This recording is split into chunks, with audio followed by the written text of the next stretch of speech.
Shalom Chavrim, I'm Stephen Ben-Nun. You're watching Israeli News Live, and we are monitoring, of course, the hurricane all evening here on into the wee hours of the morning, as the eye of Hurricane Irma will be coming over the Orlando area, at least somewhere adjacent to Orlando, between Orlando and Tampa is what it kind of seems like to me, unless it kind of veers back out towards the Gulf.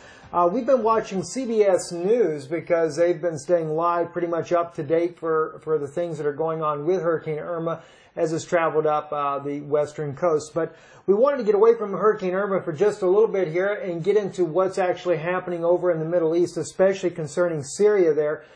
Yesterday we spoke about this article here from Southfront News, where it says here, U.S.-led coalition will not allow the Syrian army to cross the Euphrates River, Deir ez-Zor, according to their report there. And we'd shared with you a video clip there of Russia dropping in the pontoons there for crossing the river there. Some have actually commented back saying that was an older video. In the picture, the footage that I was actually wanting to be able to share with you that I couldn't find before the broadcast was from this particular tweet right here. This is what I wanted you to actually see. Let me kind of blow this up for you. And I had thought that the video that I'd found was actually where they had put them in already.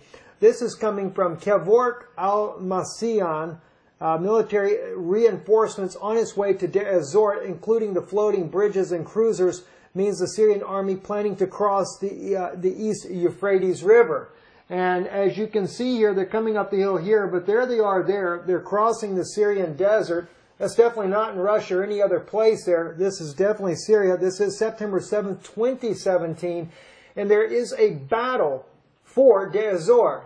The United States wants to keep everything on the eastern side of the Euphrates, and they're fighting along with the Kurds, the YPG, and the Free Syrian Army to flush out ISIS.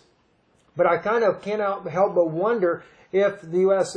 coalition has not been utilizing ISIS to maintain the strength of the city there and to keep the Syrian Arab Army out of that region there.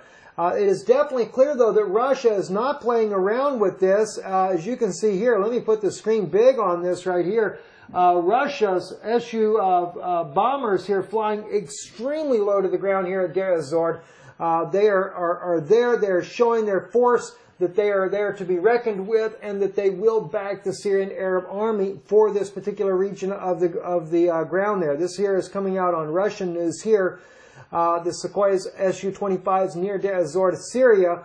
This being reported again, like I said, on Russian television news. So Russia is there to stay. They're not playing around. There's other news coming out also that Russia is there. This one here, the Russian military convoy in Deir ez-Zor, the Gaz Tiger and BTR-82A with the top-mounted RP-377 UVM2 jammers. Interesting to see that they're actually using these here in this region there. I want you to be able to see a little bit more. These are these mounted guns right here. But of course, those jammers that they're bringing in, those radio jammers, why else would Russia bring these radio jammers in?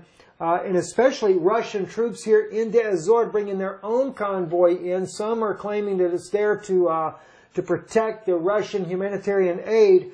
But clearly, Russia having a presence on the ground, much like the U.S. has special forces in the region as well, to back up and train the Free Syrian Army fighters that are facing the Syrian Arab Army. Russia also showing that they are there and that they're not just willing to sit back and allow this region to fall in to U.S. hands.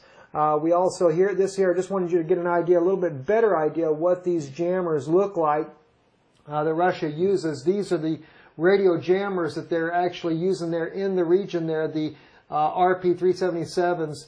That's what they're using to be able to jam radio communications there with the enemy so that they're not able to know or to communicate with one another. This gives them a better opportunity to be able to attack and to counterattack the ISIS insurgents on the opposite side. But it also, you have to remember, although the Syrian Arab army has been reluctant to engage with the Kurds or the Free Syrian Army, not to say that they won't do it. And of course, the Iraqis and the Iranians both have been helping the Syrian government to take Deir ez-Zor back. So that's something I'm sure the U.S. is not very happy with, that the Iraqi government has also been involved in helping in this battle. Going back to the hurricane, though, real quick, this video here kind of popped up today.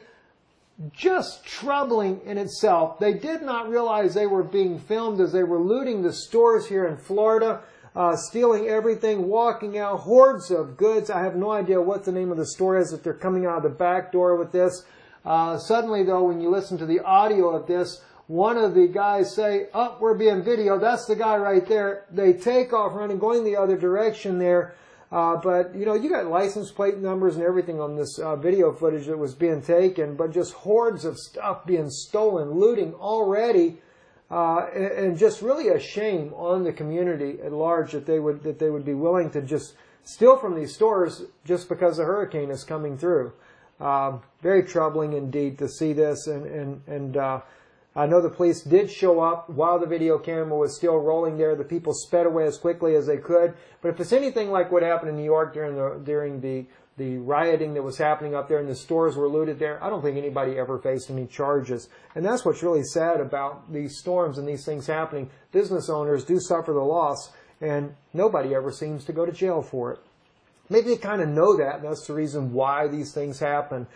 This here is israelmedia.co.il. They also kind of weighing in on what's going on there in Syria and how it's a fight for what's happening. You have to keep in mind there are about 2 million Russian Jews that live inside of Israel, so we do have Russian language media there inside of Israel as well, Russian news. And to kind of give you a little bit of an idea of what's being stated in this article here, he says, running to the border, the U.S. and Russia are trying to divide the east of Syria.